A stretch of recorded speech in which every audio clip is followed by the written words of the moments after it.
Good evening dear student. मैं हूं शुभांकर वर्मा। आज आपको झारखंड का जो कंप्यूटर साइंस का जो अभी एग्जाम होने वाली है फरवरी या मार्च में, तो मैं आज उसका एक महा मैराथन लेके आया हूं। तो चलिए हम लोग कंप्यूटर साइंस के बारे में बात करते हैं कि कंप्यूटर साइंस जो है अभी झारखंड बोर्ड में जो चल रही है कंप्यूटर साइंस, और ये 12th क्लास के लिए, उसके बाद ITS। सबसे पहले आज हम टॉपिक कवर करेंगे कंप्यूटर साइंस का। ITS का जो है हम कवर करेंगे नेक्स्ट डे। तो कंप्यूटर साइंस क्या है कि कंप्यूटर साइंस को पढ़ने से आप क्या है कि आप सॉफ्टवेयर डेवलप कर सकते हैं। ये एक आप जो झारखंड या कोई भी मतलब बोर्ड में जैसे कंप्यूटर साइंस का सिलेबस रहती है, तो इसमें क्या है कि एक सॉफ्टवेयर को डेवलप करने का एक कॉन्सेप्ट, एक नॉलेज इसके अंदर एक्वायर होती है। आप इसको नॉलेज को अगर कोडिंग का कोई भी कोड अगर आप क्लियर कर लेते हैं, किसी कोड पे आप कमांड हो जाती है, तो आप अच्छे खासा पैकेज से आप आगे बढ़ सकते हैं। तो चलिए हम सबसे पहले आज जेक बोर्ड जो Jharkhand counselling, Jharkhand academic counselling board जो है, उनका 12th क्लास का जो कंप्यूटर साइंस है उसका हम लोग सिलेबस देखते हैं। तो सिलेबस जो है 12th क्लास का है, इसमें जो है 5 यूनिट है। तो देख रहे हैं आपके सामने 5 यूनिट है। Object oriented programming in C++। तो इसको हम लोग कवर करेंगे। ये क्या है, 30 मार्क्स के हैं। ये कितने हैं, 30 मार्क्स के हैं थ्योरी पेपर, और प्रैक्टिकल जो है आपको 16 मार्क्स का है। इसमें जो फर्स्ट यूनिट है आपका जो ऑब्जेक्ट ओरिएंटेड प्रोग्रामिंग से 30 मार्क्स का क्वेश्चन आपको आएंगे। ठीक है जी सर, 30 मार्क्स का क्वेश्चन आएंगे। और डाटा स्ट्रक्चर जो है उसमें 14 मार्क्स का। डाटा स्ट्रक्चर कितने हैं, 14 मार्क्स का। ठीक है, उसके बाद डाटा स्ट्रक्चर है, उनके बाद data base management system and SQL structure query language, इनसे आपको 8 मार्क्स का है, और प्रैक्टिकल 4 मार्क्स का। ठीक है, बुलियन अलजेब्रा कितने मार्क्स के हैं, बुलियन अलजेब्रा आपके स्क्रीन पे दिया हुआ है, 8 मार्क्स प्रैक्टिकल। और communication and computer network technology जो है ये कितने मार्क्स के हैं आपको, ये आपको 10 मार्क्स के हैं। टोटल आपको 70 मार्क्स का आपको प्रैक्टिकल पेपर है। तो देख लीजिए, आप स्क्रीनशॉट भी ले सकते हैं, आपके सामने ये सिलेबस रखा हुआ है। ठीक है, तो ये आपको 70 मार्क्स का टोटल एग्जाम होगा। ठीक है, और 30 मार्क्स का प्रैक्टिकल। 70 मार्क्स आपको थ्योरी पेपर है, और प्रैक्टिकल जो आपका 30 मार्क्स का है, ये आपको जो है प्रोजेक्ट वर्क्स का जो है आपको स्कूल से आपको 30 मार्क्स मिल जाएगा। सिर्फ 70 मार्क्स का आपको एग्जाम देना पड़ता है। तो चलिए हम लोग इस सिलेबस को जानेंगे कंप्यूटर से। सबसे पहले यूनिट 1 से हम लोग स्टार्ट करेंगे। ठीक है, यूनिट 1 को कवर हम लोग करेंगे। Object oriented programming in C++ से हम लोग चलेंगे। ये देखिए, हम लोग बैक ईयर का जो क्वेश्चन है उसको हम लोग दिए हैं आपके सामने। यहां देखिए फुल मार्क्स 70 का है, हमने दिया है। ये प्रीवियस ईयर का क्वेश्चन है, आपके सामने है। तो इस क्वेश्चन को भी हम लोग कवर करेंगे। सबसे पहले हम थ्योरेटिकल पेपर को देख लेते हैं, थ्योरी पेपर को देख लेंगे, उसके बाद हम लोग क्वेश्चन को भी देखेंगे। अब यूनिट 1 में है object oriented programming in C++। अब object oriented programming in C++ क्या है, ऑब्जेक्ट क्या होता है कि ये एक प्रोग्राम के अंदर क्या करता है, ये एक कॉन्सेप्ट आया जो कि प्रोग्राम को इजी बना दिया।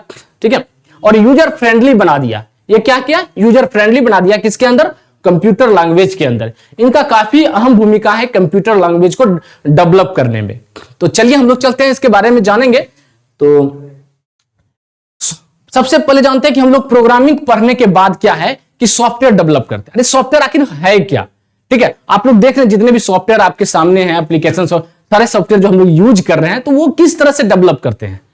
तो ये क्या है कि सॉफ्टवेयर क्या है, collection of computer program. Program का क्या है, कलेक्शन है जो रिलेटेड रखता है, डेटा प्रोवाइड करता है, इंस्ट्रक्शन और टेलिंग कंप्यूटर को क्या करना है, क्या नहीं करना है, what to do and how to do it, कैसे क्या करना है, ये सारा चीजें है सॉफ्टवेयर के ऊपर रहता है। तो अब इसी सॉफ्टवेयर को डेवलप करने के लिए हम लोगों को क्या पढ़ना पड़ता है, कंप्यूटर लैंग्वेज। तो हम लोग पहले सॉफ्टवेयर डेवलप करने से पहले, तो इसका थोड़ा सा प्रोग्रामिंग पढ़ने से पहले हम लोग सॉफ्टवेयर के बारे में इसलिए चर्चा करें क्योंकि हम लोग प्रोग्रामिंग पढ़ के है सॉफ्टवेयर डेवलप करते हैं। ठीक है, तो अब इस पे सॉफ्टवेयर का टाइप्स कितने हैं, सॉफ्टवेयर के 2 टाइप्स हैं, system software and application software. ठीक है, आप नोट्स भी मिल जाएगा आपको। तो सॉफ्टवेयर को भी कैटेगरी में बांटा गया है। देख रहे हैं आपकी स्क्रीन पे है, सिस्टम सॉफ्टवेयर, एप्लीकेशन सॉफ्टवेयर और सिस्टम, एक है सिस्टम मैनेजमेंट सॉफ्टवेयर। तो ये हम लोग को पढ़ना है। बेसिकली प्रोग्रामिंग लैंग्वेज पढ़ने से क्या होता है कि ये डेवलपिंग सॉफ्टवेयर जो है, इसी को प्रोग्रामिंग लैंग्वेज पढ़ के क्या होता है, कोई भी सॉफ्टवेयर को डेवलप करते हैं। तो प्रोग्रामिंग लैंग्वेज पढ़ने के बाद कौन कौन से सॉफ्टवेयर डेवलप कर सकते हैं हम लोग, ये जो है आपको जैसे हो गया वर्ड प्रोसेसर, प्रेजेंटेशन, ये सब भी कर सकते हैं। और उसके बाद जो है लैंग्वेज ट्रांसलेटर, लिंकर, ये सब क्या है, डेवलपिंग सॉफ्टवेयर के अंदर आते हैं। हम लोग आगे चल के देखते हैं।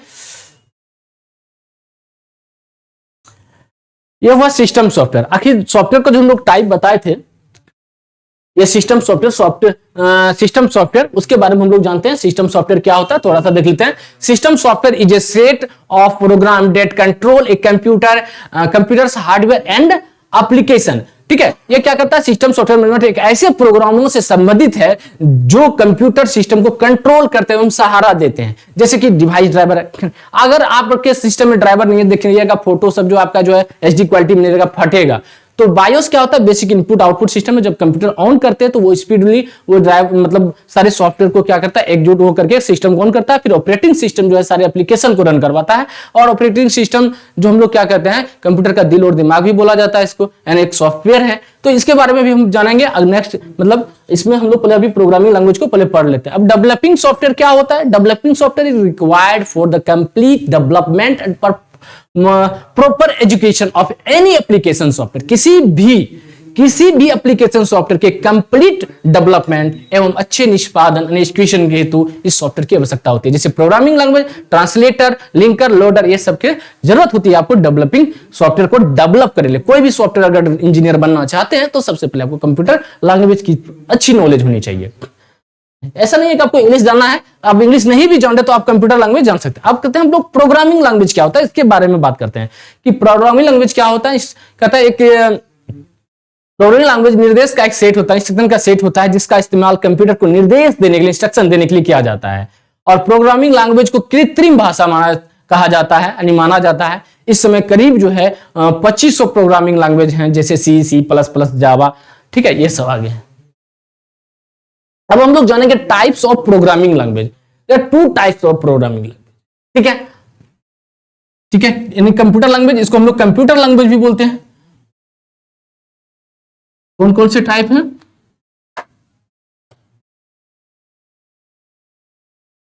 पहला है LL, जिसको बोलते हैं low level language, low level language, जिसको हम लोग हिंदी में बोलते हैं निम्न स्तरीय भाषा, निम्न स्तरीय भाषा। दूसरा बोलते हैं HLL, यानी high level language, high level language, इसको बोलते हैं उच्च स्तरीय भाषा। हिंदी में क्या बोलते हैं, उच्च स्तरीय भाषा,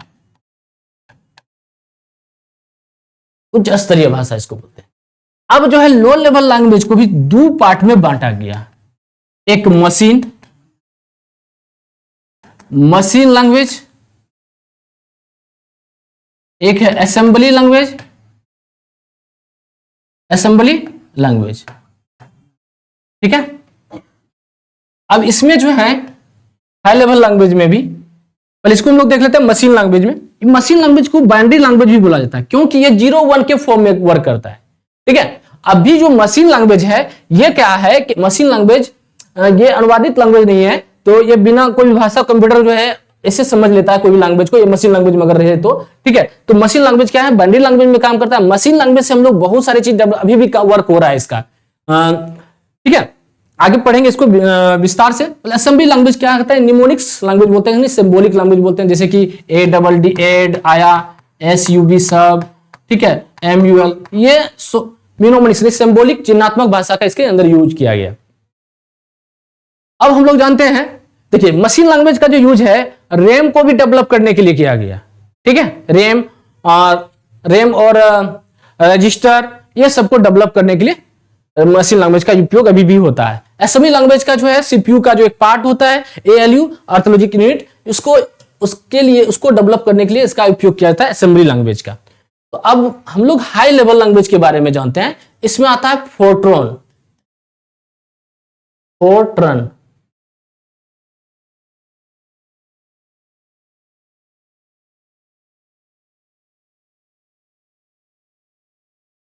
फोर्ट्रन, फॉर्मूला ट्रांसलेटर। उसके बाद है कोबोल,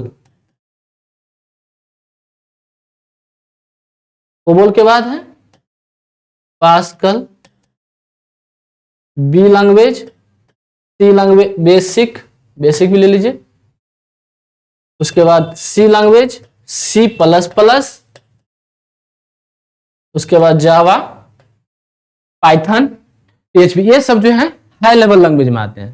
तो फोर्ट्रॉन का भी यूज हुआ था। हम लोग जानेंगे किस जनरेशन में कौन सा लैंग्वेज आया था, और ये सी जनरेशन से लैंग्वेज जब आया तो काफी डेवलप हुआ कंप्यूटर लैंग्वेज। अब लोग हम लोग पढ़ते हैं मशीन लैंग्वेज, ठीक है। मशीन लैंग्वेज पढ़ते हैं। कहते हैं मशीन लैंग्वेज में हमने बताया था कि मशीन लैंग्वेज क्या होता है, जिसमें कंप्यूटर, ये प्रोग्रामिंग लैंग्वेज जिसमें कंप्यूटर अनुवाद ट्रांसलेट लैंग्वेज का इस्तेमाल किए बिना समझ सकता है, मशीन लैंग्वेज कहलाता है, ठीक है। और इस लैंग्वेज में हमने बताया था कि इसमें डेवलप होते हैं, रोबोट वगैरह बनाते हैं, स्पेस टेक्नोलॉजी में इसका यूज किया जाता है अभी भी मशीन लैंग्वेज का, ठीक है। फिर कहता है इस भाषा की कमी क्या है कि इस भाषा, देखिए इसमें तो डेवलप होती है, पहले तो इसी में डेवलप होती है, लेकिन इसमें कोड को लिखना काफी जटिल हो जाता था, ठीक है। इस भाषा में कोड को लिखना काफी मुश्किल था, ठीक है। और लोगों को इसको समझने में भी काफी मुश्किल होती थी, पोर्टेबल नहीं होता था। हाँ, इसमें गलतियों बार बार गलती को पकड़ना बहुत डिफिकल्ट हो जाता था, ठीक है। तो ये है मशीन लैंग्वेज। अब चलते हैं असेंबली लैंग्वेज के अंदर। असेंबली लैंग्वेज क्या है, एक हमने बोला था कि ये मिनोमोनिक्स लैंग्वेज है, सीधा याद रखना, एग्जाम में भी पूछा जाता है ये कौन सी भाषा है, तो असेंबली लैंग्वेज एक मिनोमोनिक्स लैंग्वेज है, निमोनिक्स बोलते हैं इसको, ठीक है। यह भाषा के प्रतीक है, यानी चिन्हात्मक है, चिन्हों द्वारा ये क्या है, स्थान यानी अल्फा न्यूमेरिक कोड सिंबॉलिक के रूप में दर्शाया जाता है, ठीक है। ये असेंबली लैंग्वेज को जो लिखे गए प्रोग्राम होते हैं, इसमें जो है अभी तक में जो सिंबल जितने हैं, बहुत सारे सिंबॉलिक जो लैंग्वेज शॉर्ट भाषा जो यूज करते हैं, ये असेंबली लैंग्वेज का उपयोग होता है, और ये CPU वगैरह सब में भी ज्यादातर अभी इसका यूज होने लगा है, और इसमें अंकों का प्रयोग होता है। फिर हम लोग आगे चलते हैं हाई लेवल लैंग्वेज में। हमने बताया था हाई लेवल लैंग्वेज के बारे में, उच्च स्तरीय भाषा के बारे में, ठीक है। ये क्या होता है, ये किस प्रकार की भाषा है, ये देखिए हाई लेवल लैंग्वेज आया तो ये उच्च स्तरीय भाषा हो गया। ये इंग्लिश टाइप का एक लैंग्वेज है जो कि मशीन लैंग्वेज इसको नहीं समझ पाता है, इसको क्या करता है, अनुवादित करता है तब समझ सकता है। तो हाई लेवल लैंग्वेज यानी मानव के द्वारा बनाया गया भाषा है, ठीक है। तो ये चीज जो है क्या कहता है, हाई लेवल प्रोग्रामिंग भाषाएं के कार्य यानी कोई भी समस्या के प्रॉब्लम ओरिएंटेड या ऑब्जेक्ट ओरिएंटेड होने की स्वतंत्रता देती है।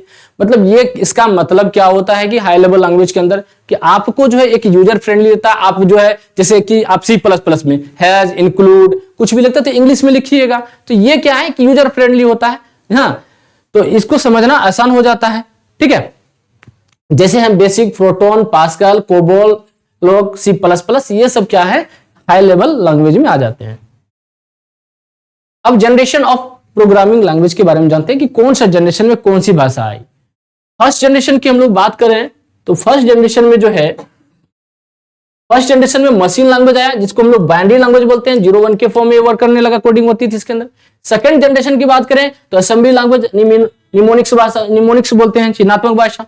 थर्ड जनरेशन की बात करें तो C++, Fortran, COBOL, basic, pascal, ये क्या है, ये सॉफ्टवेयर डेवलपमेंट का। थर्ड जनरेशन में ही क्या हुआ, हाई लेवल लैंग्वेज आ चुका। थर्ड जनरेशन में क्या हुआ, हाई लेवल लैंग्वेज का एंट्री हो चुकी। फोर्थ जनरेशन में क्या, पर्ल, पाइथन, SQL, ये सब क्या है, डेटाबेस। ये क्या है, डेटाबेस। डेटाबेस ये कौन सा है, इसको हम लोग बोलते हैं डेटाबेस, ठीक है। और ये क्या है, फोर्थ जनरेशन हो गया। और फिफ्थ जनरेशन में जो है AI, ये क्या है, AI बेस्ड है, AI आ गया इसके अंदर। तो मर्करी, ओप्स, ये सब क्या है, इसके अंदर फिफ्थ जनरेशन की बात कर रहे हैं। अब ऑब्जेक्ट ओरिएंटेड प्रोग्रामिंग क्या है, इसको हम लोग समझते हैं। अब यहां से C++, जो 12th क्लास के बच्चे हैं, आपको यहां से आपका सिलेबस में हम लोग एंट्री कर दिए, हम लोग बेसिक उधर जा रहे थे। अब यहां से आपको क्वेश्चन पूछा जाता है कि ऑब्जेक्ट ओरिएंटेड प्रोग्रामिंग लैंग्वेज क्या होती है। देखिए ऑब्जेक्ट ओरिएंटेड प्रोग्रामिंग लैंग्वेज क्या होती है कि जब अच्छा, ये हम लोग नेक्स्ट क्लास में पढ़ेंगे। तो ऑब्जेक्ट ओरिएंटेड प्रोग्रामिंग लैंग्वेज को अच्छे तरीका से। धन्यवाद।